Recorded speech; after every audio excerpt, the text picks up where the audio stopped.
हाय। विज्ञान ज्ञान संज्ञान के सभी प्यारे प्यारे दर्शकों को मेरा यानी अशोक श्रीवास्तव का नमस्कार। आपने हमारे पुराने वीडियो बहुत पसंद किए, इसके लिए मैं आपका आभारी हूँ।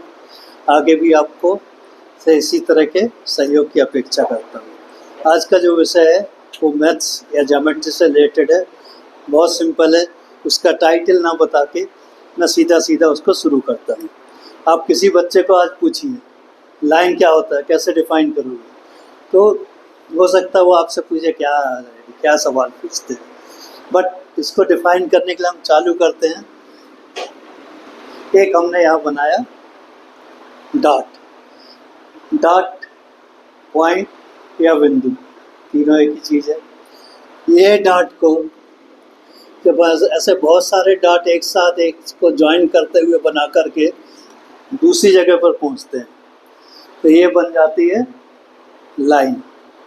डॉट को ज्वाइन करके हमने लाइन बनाया। ऐसी बहुत सारी लाइन जब हम एक साथ एक के ऊपर एक लगा देते हैं तो ये बन जाता है आपका एरिया। पॉइंट से लाइन बनी, लाइन से एरिया बना। ये एरिया, बहुत सारे एरिया जब हम एक के ऊपर एक सुपर इम्पोज करते हैं तो ये बन जाता है वॉल्यूम।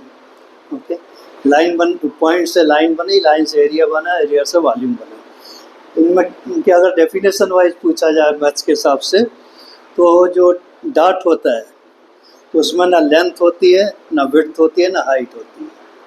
लाइन पर आते हैं तो उसमें केवल लेंथ होता है, विड्थ एंड हाइट नहीं होती। वॉल्यूम में आते हैं तो लेंथ, विड्थ एंड हाइट तीनों चीज़ें होती हैं। इन तीनों चीज़ों को हम एक्स, वाई, जेड कोऑर्डिनेट के फॉर्म में एक्सप्रेस करते हैं। किसी भी वस्तु का अगर शून्य में कहाँ पर है उसे डिफाइन करना है तो हमारे को कोऑर्डिनेट की ज़रूरत होती है, एक्स, वाई, जेड। आप जहाँ खड़े हैं आपके कोऑर्डिनेट क्या है, ये ऊपर नेट में पिकअप होता है, इंटरनेट में आपको बता दिया जाता है आप इस जगह पर खड़े हुए हैं और यहाँ से आगे इस तरह से जाना है। तो ये हुआ इनका रिलेटिव इम्पोर्टेंस। अब हम आगे बढ़े कि ये बता तो दिया बट इसके आगे क्या है। तो एक इम्पॉर्टेंट टर्म जो है इन तीनों से जो मिलती जुलती बनती है तो उसको बोलते हैं आप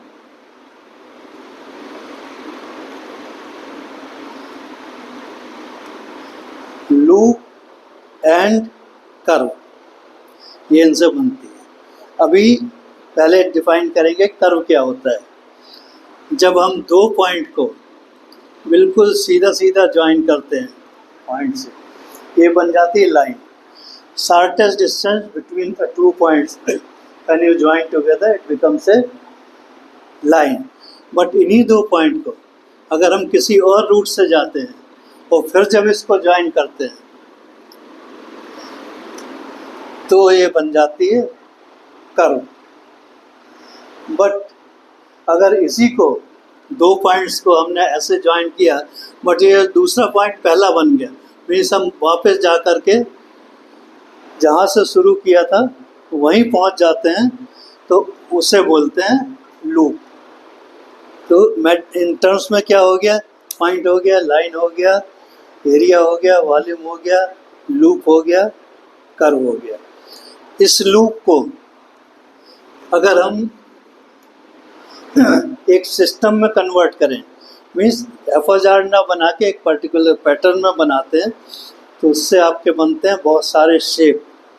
परफेक्ट सर्कल बनाया, सर्कल बन गया। इस तरह से तीन लाइन ज्वाइन किया तो ट्रायंगल बन गया, हेक्सागन बन गया, रेक्टेंगल बन गया। ये तो इनसे लूप के डिफरेंट फॉर्म्स हैं जो कि हम अलग अलग शेप के नाम से जानते हैं। अभी आगे हम इसके बताएंगे ये सब बनाने से हमें है क्या, फ़ायदा क्या है। आप एक बहुत छोटा सा मैं एग्जांपल लेता हूँ।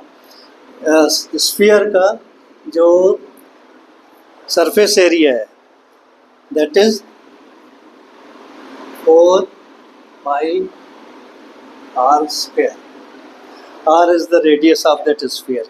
अगर 1 मीटर का स्फीयर है, पाई की वैल्यू हम 3 अज्यूम कर लेते हैं जस्ट समझने के लिए, तो 4 × 3 12, r इज 1, सो ये हो गया आपका 12 स्क्वायर मीटर। 1 मीटर अगर हम स्फीयर लेते हैं तो उसमें जो टोटल आउटसाइड सरफेस एरिया है वो आ जाता है 12 स्क्वायर मीटर। इसी का जब हम वॉल्यूम लेते हैं तो वॉल्यूम क्या है, 4/3 pi R cube. 4/3 pi R cube एक स्फीयर का वॉल्यूम होता है। अभी फिर से हम इसको 3 एज्यूम कर लेते हैं। 1 मीटर रेडियस है तो 4 × 3 12 और 3 से 3 कट गए, 3 से 3 कट गए और ये बच गया 4 क्यूबिक मीटर।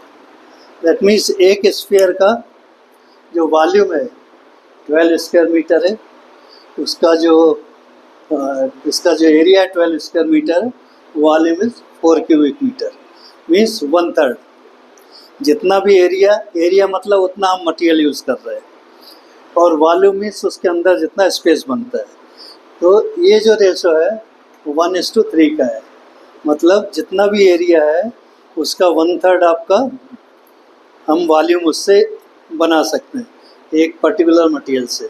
अभी जब हम क्यूब के ऊपर जाते हैं, अगर 1 मीटर का क्यूब लेते हैं तो उसमें 6 पार्ट होते हैं, तो 1 2 3 मीन्स 6 इसका स्क्वायर मीटर एरिया होता है, और वॉल्यूम कितना होता है 1 क्यूबिक मीटर। मतलब ये जो रेशो है 1:6 का है।